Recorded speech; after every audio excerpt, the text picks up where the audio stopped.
Hi, and welcome to our second objective. And in our second objective, it's a little bit redundant, but I am going to talk about risk return. So I think that is probably a good discussion for us to have. So let me go ahead and share my screen with you. Okay. So what we're doing in this objective is we're going to take a look at financial intermediaries particularly. And again, one of the things I really want you to take away is that we can indirectly provide funds to savers. To investors, okay? So banks do this, mutual funds do this, and let's start with the idea of a bank. So if we have a lot of people that are earning more than they are spending, then they're going to take that and they're going to save. So here we have 5 people with amounts of money in their savings account. The bank's going to pay interest on that. So that's a gain to savers. And let's say they're going to pay 3% on the savings accounts. The bank then is going to bundle all of that saving together and make loans to borrowers. And we would say that the borrowers here are actually investing. Remember, it's like the idea of our factors of production in terms of capital. So for new equipment, for business expansion, those kinds of things. The banks then charge interest. So I'm going to make this a negative because you're paying the interest, and maybe that's 8%.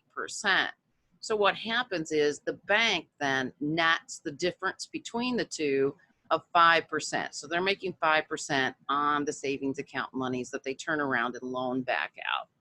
This does facilitate goods and services because it actually creates jobs. When we talk about investment in buying capital, that means then that we're going to need more capital. I always use the example of tractors. So we might have tractor production, or GDP, should be a G, increasing. Again, so that helps individuals purchase more goods and services, all but indirectly.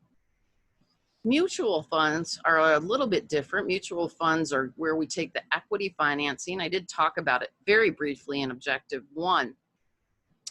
But it's where we're looking at equity. We want to own shares in a particular organization or several organizations. Maybe you want to own every computing company, okay? So I want to own Microsoft, I want to own Google, I want to own all of these things. So one of the things that it allows me to do is to buy a sliver, okay, of a share. And it also allows me to diversify away firm-specific risk. Okay, we can diversify away firm-specific risk. It's one type of risk that we have. We can never diversify away market risk, but through mutual funds, we can get that diversification. Some other types of financial institutions that are out there, credit unions, pension funds, and so on. And so they provide this indirect financing to individuals. Now, the one thing I do want to make sure that I mention is what we call the risk-return trade-off.